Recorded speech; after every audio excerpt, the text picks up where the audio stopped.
बाप का सपना होता है कि उनके बच्चे खूब पढ़े लिखें, अच्छी नौकरी पाएं। समीर ने बीए पास करने के साथ एक नौकरी भी ढूंढ ली ताकि वे अपनी आगे की पढ़ाई का खर्चा खुद उठा सके। उसकी बहन रितु ने इस साल इंटर की परीक्षा दी थी। दोनों की आयु में 3 वर्ष का अंतर था। रितु 19 बरस की हुई थी और समीर 22 का हुआ था। माँ हमेशा से सोचती आई थी कि बेटे की शादी से पहले बेटी के हाथ पीले कर दें तो अच्छा है। माँ की यह इच्छा जानने पर समीर ने माँ को समझाया कि आजकल के समय में लड़की का पढ़ना उतना ही ज़रूरी है जितना लड़के का। सच तो यह है कि आजकल लड़के पढ़ी लिखी और नौकरी करती लड़की से शादी करना चाहते हैं। उसने समझाया, मैं अभी जो भी कमाता हूँ वह मेरी और रितु की आगे की पढ़ाई के लिए काफ़ी है। आप अभी रितु की शादी की चिंता ना करें। समीर ने रितु को कॉलेज में दाखिला दिलवा दिया और पढ़ाई में भी उसकी मदद करता रहता। कठिनाई केवल एक बात की थी और वह थी रितु का जिद्दी स्वभाव। बचपन में तो ठीक था, भाई उसकी हर बात मानता था, पर अब बड़ी होने पर माँ को उसका जिद्दी होना ठीक नहीं लगता, क्योंकि वह हर बात हर काम अपनी मर्जी अपने ढंग से करना चाहती थी। पढ़ाई और नौकरी के चलते अब समीर ने बहुत अच्छी नौकरी ढूंढ ली थी। रितु का कॉलेज खत्म होते उसने अपनी जान पहचान से रितु की नौकरी का जुगाड़ कर दिया था। माँ ने जब दोबारा रितु की शादी की बात शुरू की तो समीर ने आश्वासन दिया कि अभी उसे नौकरी शुरू करने दें और वह अवश्य रितु के लिए योग्य वर ढूंढने का प्रयास करेगा। इसके साथ ही उसने माँ को बताया कि वह अपने ऑफिस की एक लड़की को पसंद करता है और उससे जल्दी शादी भी करना चाहता है, क्योंकि उसके माता पिता उसके लिए लड़का ढूंढ रहे हैं। माँ ये सब सुन घबरा गई कि पति को कैसे ये बात बताई जाए। आज तक उनकी बिरादरी में विवाह माता पिता द्वारा तय किए जाते रहे थे। समीर ने पिता को सारी बात खुद बताना ठीक समझा।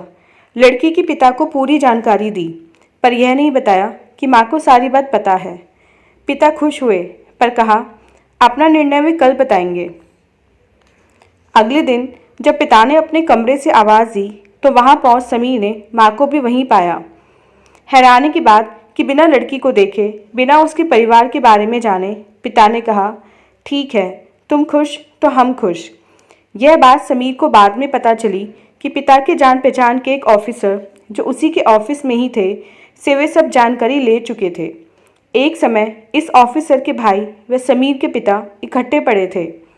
ऑफिसर ने बहाने से लड़की को बुलाया था कुछ काम समझाने के लिए। कुछ देर काम के विषय में बातचीत चलती रही और समीर के पिता को लड़की का व्यवहार व विनम्रता भा गई थी।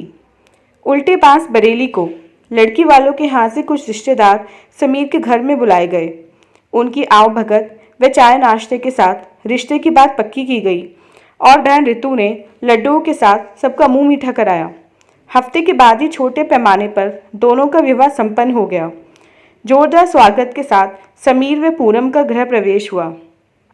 अगले दिन पूनम के मायके से 2 बड़े सूटकेस लिए उसका मौसेरा भाई आया। सूटकेसों में सास ससुर ननद व दामाद के लिए कुछ तोहफे, पूनम के लिए कुछ नए व कुछ पहले के पहने हुए कपड़े थे।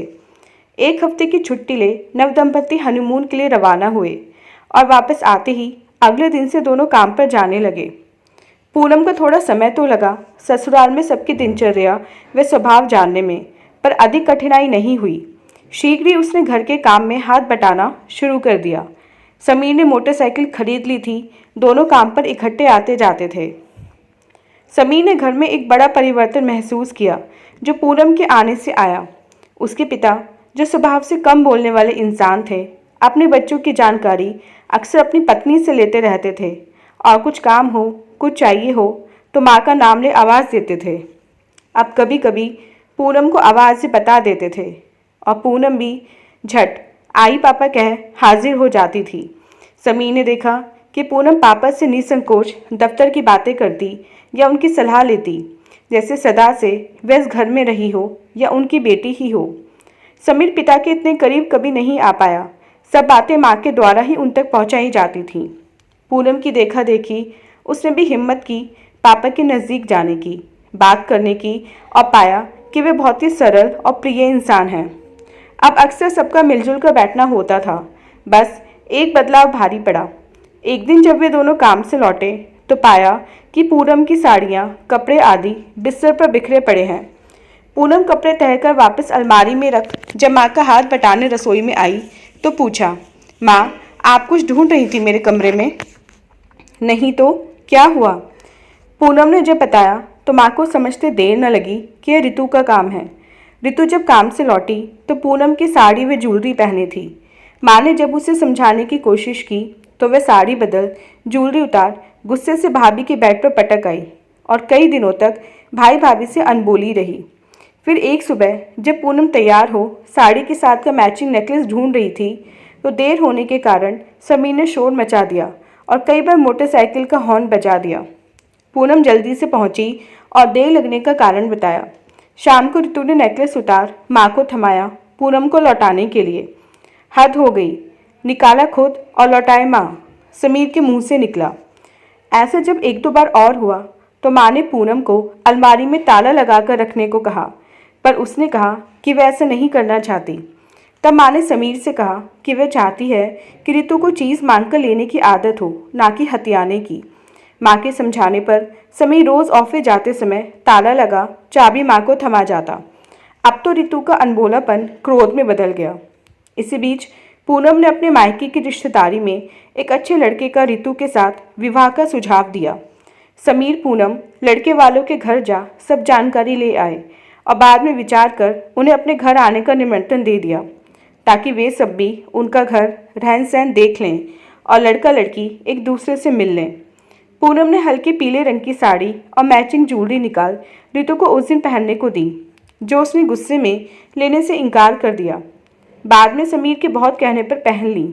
रिश्ते की बात बन गई और शीघ्र शादी की तारीख भी तय हो गई। पूनम में समीर माँ और पापा के साथ शादी की तैयारी में जुट गए। सब कुछ बहुत अच्छे से हो गया, पर जिद्दी रितु विदाई के समय भाभी के गले नहीं मिली। रितु के ससुराल में सब बहुत अच्छे थे। घर में सास ससुर, रितु का पति विनीत और बहन ऋचा, जिसने इसी वर्ष ड्रेस डिज़ाइनिंग का कोर्स शुरू किया था, ही थे। ऋचा भाभी का बहुत ध्यान रखती थी और माँ का काम में हाथ बटाती थी। रितु ने ना कोई काम मायके में किया था और ना ही ससुराल में करने की सोच रही थी। एक दिन ऋचा ने भाभी से कहा कि उससे कॉलेज में कुछ कार्यक्रम है और वह साड़ी पहनकर जाना चाहती है। उसने बहुत विनम्र भाव से रितु से कोई भी साड़ी जो ठीक लगे मांगी। रितु ने साड़ी तो दे दी, पर उसे यह सब अच्छा नहीं लगा। ऋचा ने कार्यक्रम से लौटकर ठीक से साड़ी तह लगा भाभी को धन्यवाद सही लौटा दी और बताया कि उसकी सहेलियों को साड़ी बहुत पसंद आई। रितु को एकाएक ध्यान आया कि कैसे वह अपनी भाभी की चीज़ें इस्तेमाल कर कितनी लापरवाही से लौटाती थी। कहीं ननद फिर कोई चीज़ न मांग बैठे, इस इरादे से रितु ने अलमारी में ताला लगा दिया और चाबी छिपा कर रख ली। एक दिन शाम जब रितु पति के साथ घूमने जाने के लिए तैयार होने के लिए अलमारी से साड़ी निकाल फिर ताला लगाने लगी तो विनीत ने पूछा, ताला क्यों? जवाब मिला, वह किसी को अपनी चीज़ें इस्तेमाल करने के लिए नहीं देना चाहती। विनीत ने समझाया, मम्मी उसकी चीज़ें नहीं लेंगी। रितु ने कहा, ऋचा तो मांग लेगी। अगले हफ्ते रितु को एक सप्ताह के लिए मायके जाना था। उसने सूटकेस तैयार कर अपनी अलमारी में ताला लगा दिया। सास को ये सब अच्छा नहीं लगा। सब तो घर के ही सदस्य हैं, बाहर का कोई इनके कमरे में जाता नहीं, पर वह चुप ही रही। मायके पहुंची तो माँ ने ससुराल का हालचाल पूछा।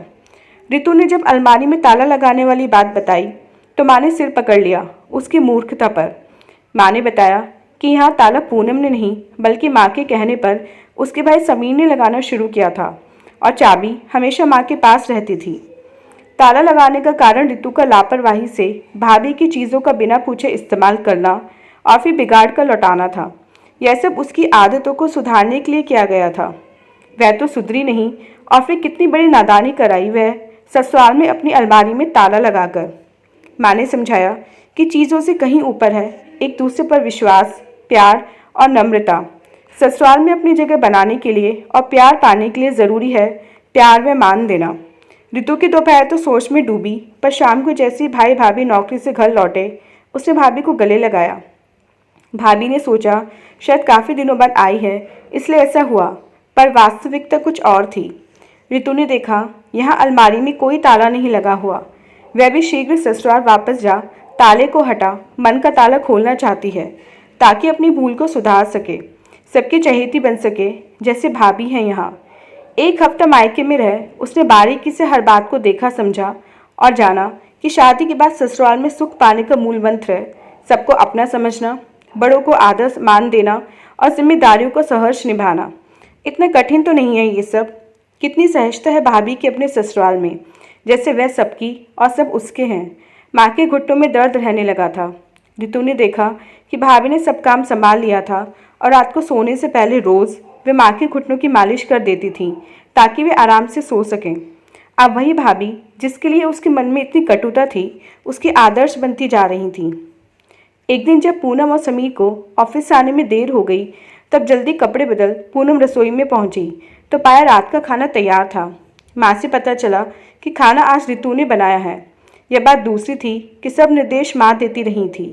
रितु को अच्छा लगा जब सबने खाने की तारीफ की। पूनम ने ऑफिस से देर से आने का कारण बताया।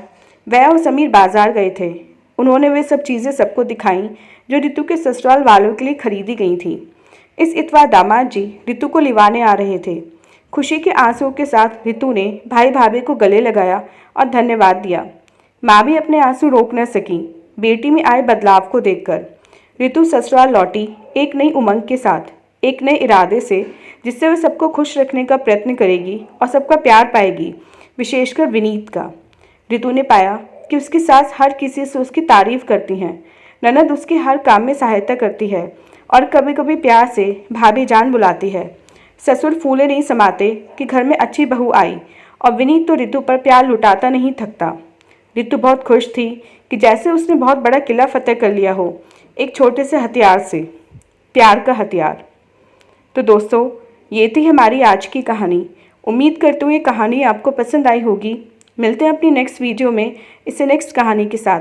तब तक के लिए आज्ञा दीजिए। धन्यवाद।